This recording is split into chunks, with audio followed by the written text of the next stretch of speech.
नारायण जय श्री हरि हरि ओम तत्सत हरि ओम तत्सत जय श्री राम हर हर महादेव। कुछ कारण विशेष से हमने बात बीच में अपने चैनल को अर्थात वीडियो बनाना छोड़ दिया था, लेकिन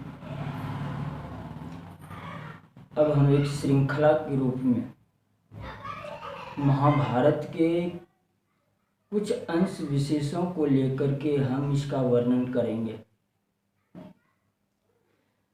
क्योंकि महाभारत हमारे भारतीय संस्कृति का एक अमूल्य ग्रंथ है।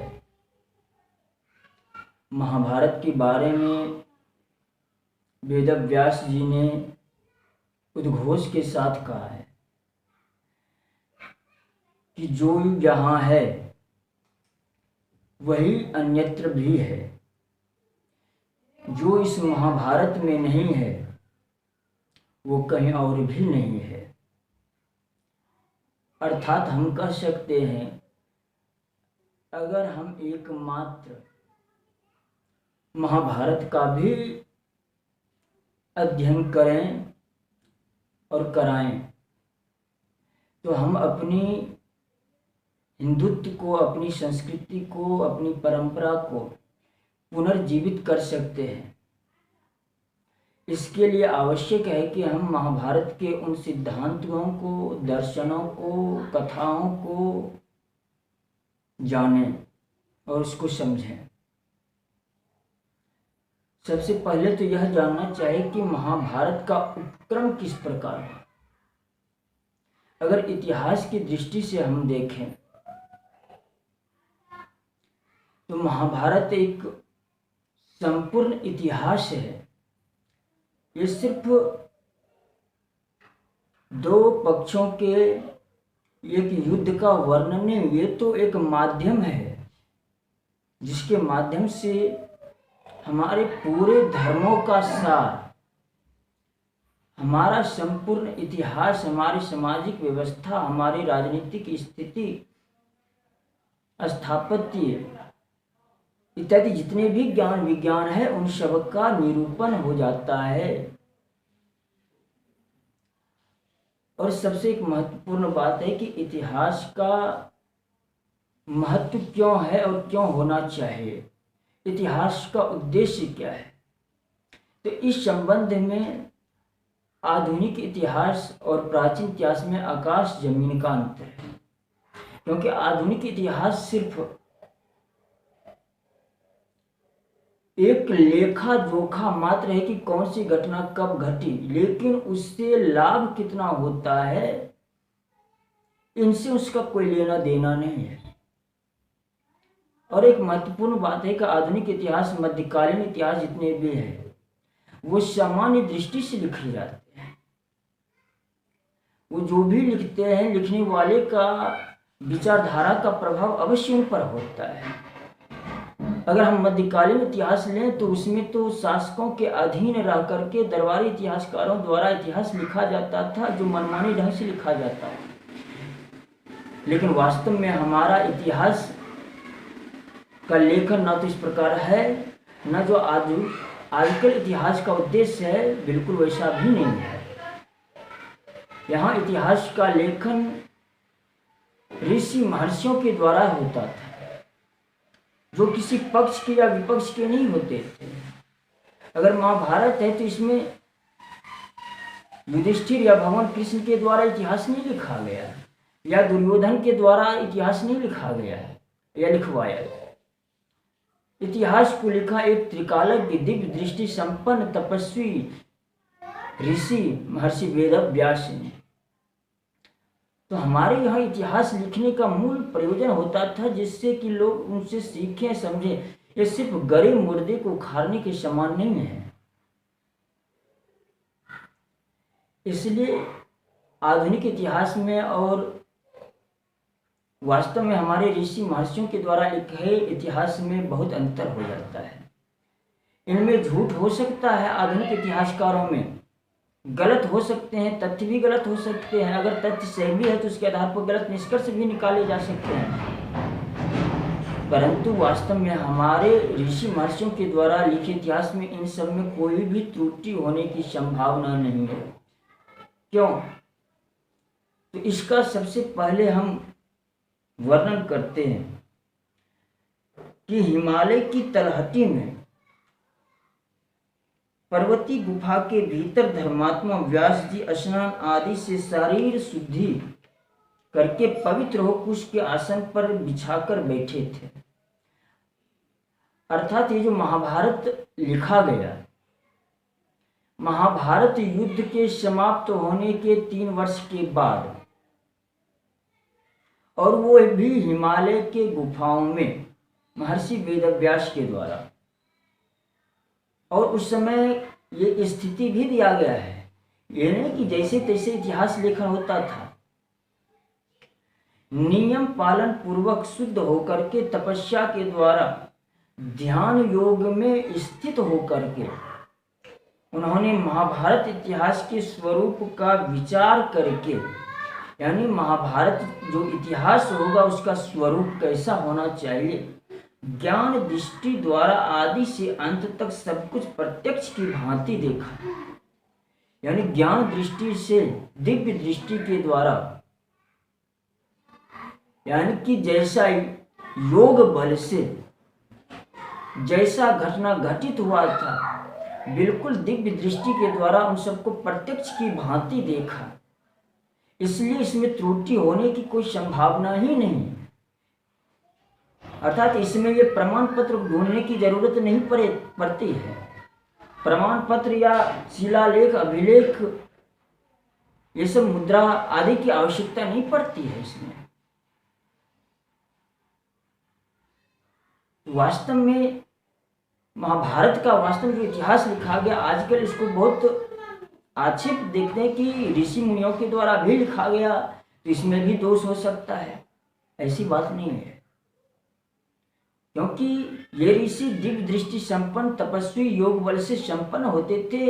इनके ध्यान से, इनकी दृष्टि से कोई भी चीज अप्रत्यक्ष रह जाए संभव ही नहीं। अगर कोई मन में भी कुछ सोचे तो वो भी इनकी दृष्टि में आ जाते हैं। फिर इस मन में ही महर्षि वेदव्यास जी ने इस ग्रंथ का रचना किया, अर्थात लिखा नहीं, पहले कि क्या क्या लिखा जाना है, कितने श्लोक होने चाहिए, किस रूप में होगा, वो सब मन में ही विचार कर लिया। अर्थात जिस प्रकार एक इंजीनियर कि कैसा भवन होना चाहिए उसका निर्माण मानसिक आधार पर कर लेते हैं, फिर उसको मॉडल के रूप में फिर दर्शाते हैं व्यवहारिक रूप से। तो वेदव्यास जी ने इतिहास कैसा होना चाहिए, कितने विस्तार का होना चाहिए, वो सब मन से ही, उसका मानसिक संकल्प से उसका रचना कर लिया। फिर महर्षि ने इस ज्ञान का संक्षेप और विस्तार दोनों ही प्रकार से वर्णन किया है, क्योंकि संसार में विद्वान पुरुष संक्षेप और विस्तार दोनों ही रीतियों को पसंद करते हैं। तो सत्यवती नंदन भगवान व्यास ने अपनी तपस्या एवं ब्रह्मचर्य की शक्ति से सनातन वेद विस्तार करके इस लोक पावन पवित्र इतिहास का निर्माण किया है।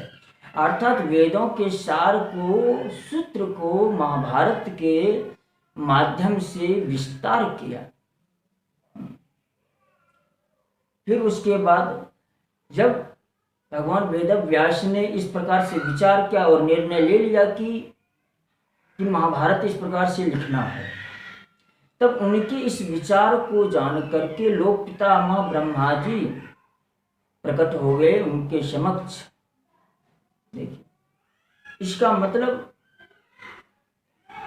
ये सिर्फ किसी एक ऋषि की ही कृति मात्र नहीं है, बल्कि सृष्टि के नियंता विधाता जो ब्रह्मा जी है उनकी भी इच्छा थी, और वास्तव में उनकी ही इच्छा का प्रतिपादन वास्तव में वेदव्यास जी के द्वारा हो रहा था। तो जैसे ही व्यास जी ने देखा कि लोक पितामह ब्रह्मा हमारे सामने हमारे आश्रम पे पधारे, तो व्यास जी ने ब्रह्मा जी को देख करके आश्चर्यचकित होकर के हाथ जोड़कर प्रणाम किया और खड़े रहे। फिर सावधान होकर सब ऋषि मुनियों के साथ उन्होंने ब्रह्मा जी के लिए आसन की व्यवस्था की। जब उस श्रेष्ठ आसन पर ब्रह्मा जी विराज गए, तब व्यास जी ने उनकी परिक्रमा की और ब्रह्मा जी के आसन के समीप ही विनय पूर्वक खड़े हो गए। तब परमेष्ठी ब्रह्मा जी की आज्ञा से फिर उनके आसन के समीप बैठे गए। तब तेजस्वी व्यास जी ने ब्रह्मा जी से निवेदन किया, भगवान मैंने यह संपूर्ण लोकों से अत्यंत पूजित एक महाकाव्य की रचना की।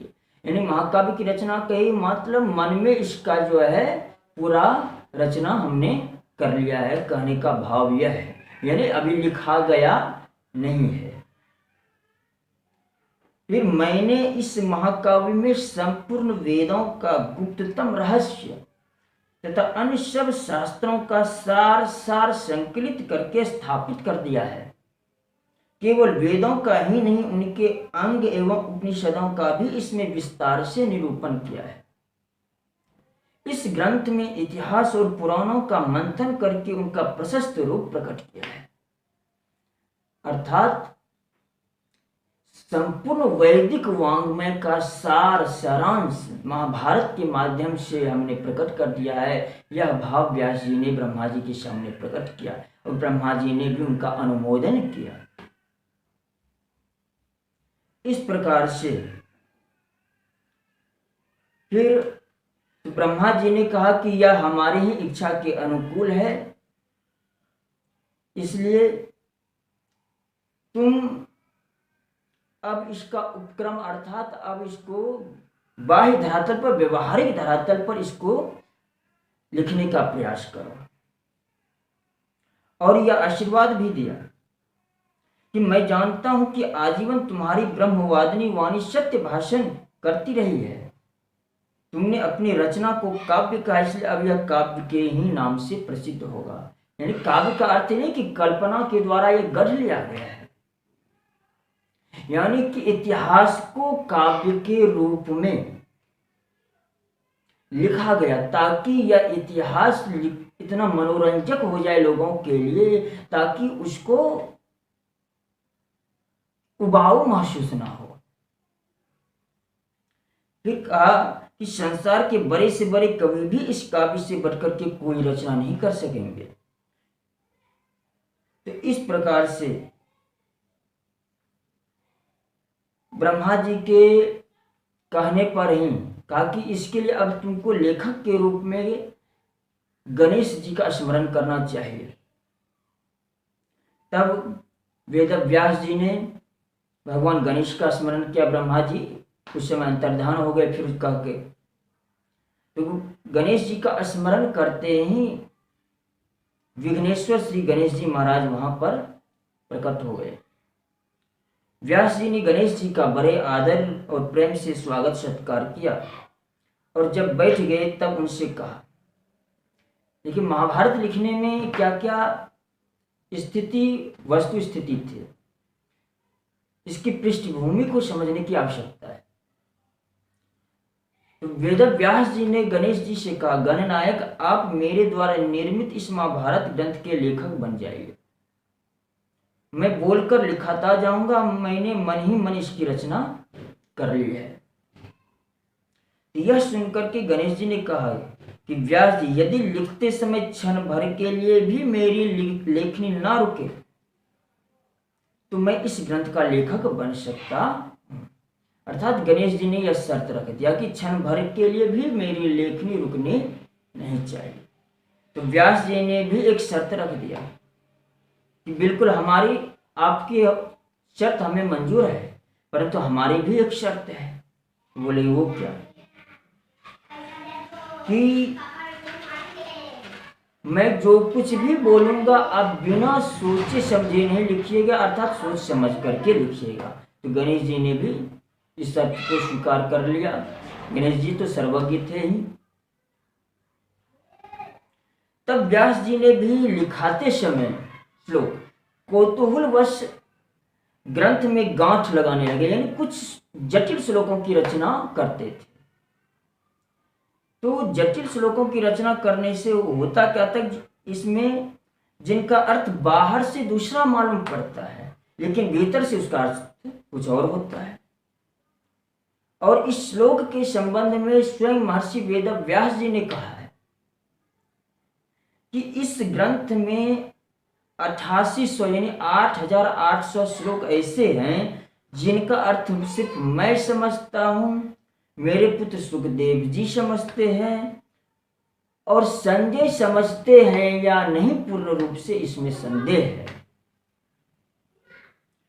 वे कूट श्लोक इतने गुथे हुए और गंभीरार्थक है, यानी गंभीर अर्थ के हैं कि आज भी उनका रहस्य भेदन नहीं किया जा सकता, क्योंकि उनका अर्थ भी गूढ़ है और शब्द भी योग वृत्ति, रूढ़ वृत्ति आदि रचना वैचित्र के कारण गंभीर है, जो कि इसी 1,00,000 श्लोकों में वो 8,800 श्लोक भी विद्यमान हैं।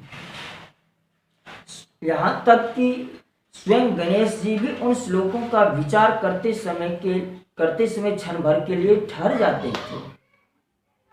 इतने समय में व्यास जी और बहुत से श्लोकों की रचना कर लेते थे। तो इस प्रकार से महाभारत ग्रंथ की रचना हुई। अब मैं आगे महाभारत के संस्करण कितने हैं, फिर उनका प्रवर्तक कौन कौन हुआ, आगे फिर इस महाभारत का प्रचार प्रसार किस प्रकार से हुआ, इसका वर्णन मैं आगे करूंगा। जय हिंद, वंदे मातरम।